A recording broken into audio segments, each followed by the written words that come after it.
Bonjour à tous, bienvenue dans les Murmures de la Libellule, un podcast où nous allons explorer ensemble le lien profond entre notre corps, nos émotions et notre histoire.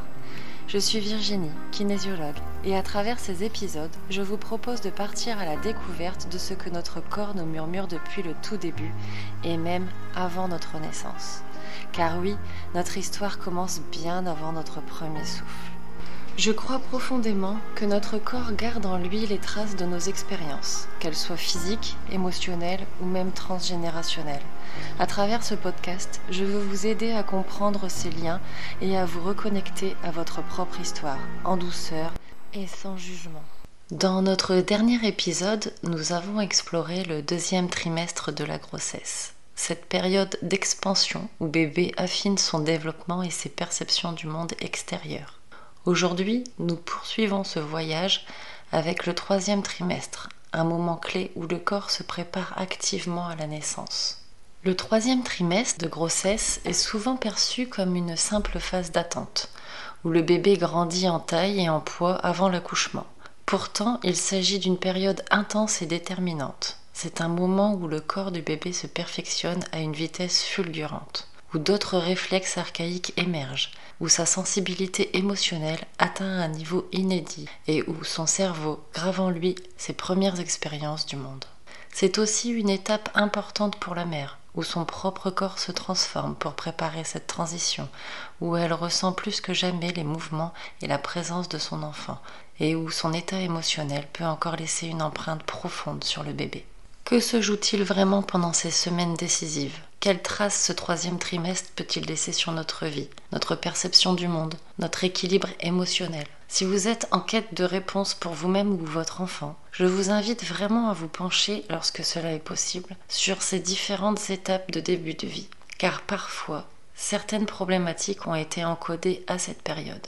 Y a-t-il eu un environnement stressant, des complications, des angoisses, des séparations, des deuils ? Toutes ces questions sont des pistes de réflexion qui peuvent expliquer certains déséquilibres. Plongeons donc ensemble dans cette dernière phase de la grossesse, là où se tissent les derniers fils d'une préparation millimétrée à l'arrivée dans la lumière du monde extérieur. À partir du 7e mois, bébé entre dans une phase de croissance rapide. Ses organes continuent de se perfectionner, ses mouvements deviennent plus coordonnés et son cerveau développe des connexions neuronales essentielles à sa survie et à son adaptation future. Les connexions neuronales se multiplient à un rythme vertigineux. Chaque seconde, des milliers de synapses se créent, affinant la perception des sons, des mouvements et des émotions. Ce n'est plus seulement un développement mécanique, c'est une construction sensorielle et émotionnelle. Le système nerveux, qui s'est structuré progressivement, devient de plus en plus fonctionnel. Le cerveau de bébé devient capable de traiter des informations complexes. Il réagit aux voix familières, mémorise certains sons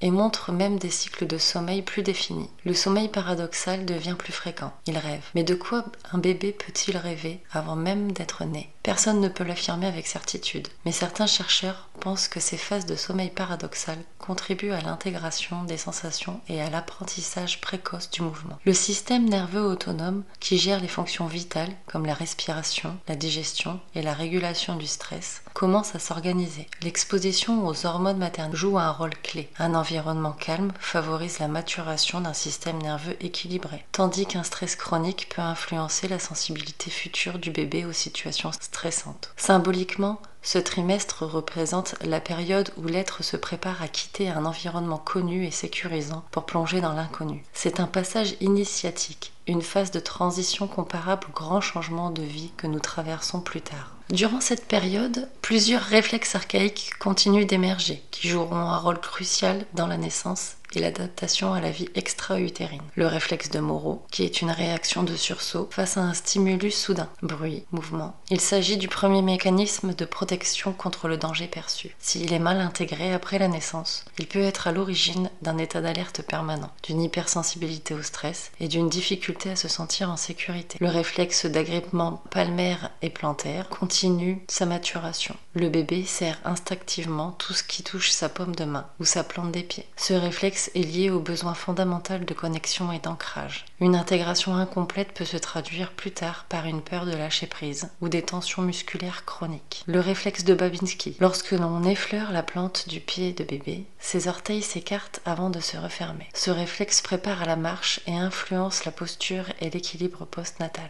Ces réflexes sont des marqueurs d'un système nerveux en plein ajustement. Chaque première fois pour le bébé va provoquer une réaction réflexe qui va venir s'encoder dans le cerveau pour pouvoir reproduire cette réaction à chaque fois que la situation se présente. La mise à jour de l'encodage pour une bonne intégration progressive après la naissance conditionne notre capacité à gérer le stress, à s'adapter aux nouvelles expériences et à établir des relations sécurisantes. Ce sont les premières pierres de notre développement moteur et émotionnel. À mesure que le terme approche, la mère ressent un mélange d'excitation, d'appréhension et de fatigue. Son corps se transforme une dernière fois pour accueillir la naissance. Les dernières semaines de grossesse sont une phase de transition entre deux mondes. À mesure que le bébé grandit, son espace se restreint. Il ne peut plus s'étirer aussi librement, mais il explore son environnement autrement. Il caresse les parois de l'utérus, il touche son visage, il joue avec le cordon. Il adopte progressivement la position tête en bas, un alignement naturel qui facilitera sa naissance. Dans cette posture, sa tête exerce une pression sur le col de l'utérus, stimulant la production d'ocytocine, une hormone clé pour le déclenchement du travail. Symboliquement, c'est la période de l'entre-deux, ce moment où l'on voit qu'un changement approche sans encore pouvoir l'appréhender pleinement. Pour la mère, c'est une période de préparation mentale et émotionnelle. Le 3e trimestre est une période clé où le bébé est extrêmement réceptif aux émotions de sa mère. Il perçoit les variations hormonales, les tensions musculaires, le rythme cardiaque. Une maman apaisée envoie des signaux rassurants à son bébé. A l'inverse, un stress prolongé peut induire une augmentation du cortisol, une hormone de stress qui traverse le placenta et impacte le développement du système nerveux du bébé. Depuis notre conception, chaque événement, chaque sensation, chaque émotion s'inscrit en nous et façonne notre manière d'être au monde. Ce 3e trimestre est la dernière étape d'un voyage intra-utérin qui laisse en nous des empreintes profondes. Comprendre ces liens, ce n'est pas chercher à culpabiliser, mais à donner des clés pour rééquilibrer, car rien n'est figé. Le système nerveux possède une capacité d'adaptation immense. Ce que nous avons vécu peut être transformé, intégré différemment, réécrit dans notre corps et notre mémoire cellulaire. C'est tout le principe de la kinésiologie et des pratiques de rééquilibrage du système nerveux. Une naissance difficile, un stress in utero, un réflexe archaïque mal intégré ne sont pas des fatalités. Il est toujours possible de retrouver un équilibre. Le dernier trimestre de grossesse est une période d'ajustement et d'anticipation. Chaque cellule du bébé, chaque organe, chaque circuit neuronal se met en ordre de marche pour l'arrivée imminente dans ce monde. Et vous, si vous regardez votre propre vie, y a-t-il des schémas récurrents qui vous suivent depuis longtemps? Comment vivez-vous les transitions, les attentes, les grands changements? Peut-être que quelque part, dans ces dernières semaines passées à attendre votre propre naissance, se trouve une clé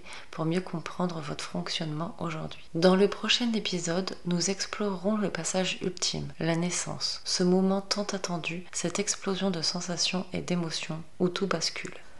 Merci d'avoir écouté ce nouvel épisode. S'il vous a plu, je vous invite à laisser un like, un commentaire, je serai ravie d'échanger avec vous. N'hésitez pas à le partager également autour de vous, car si vous ne vous sentez pas concerné, peut-être que quelqu'un de votre entourage l'est. Prenez soin de vous et à bientôt pour les murmures de la libellule.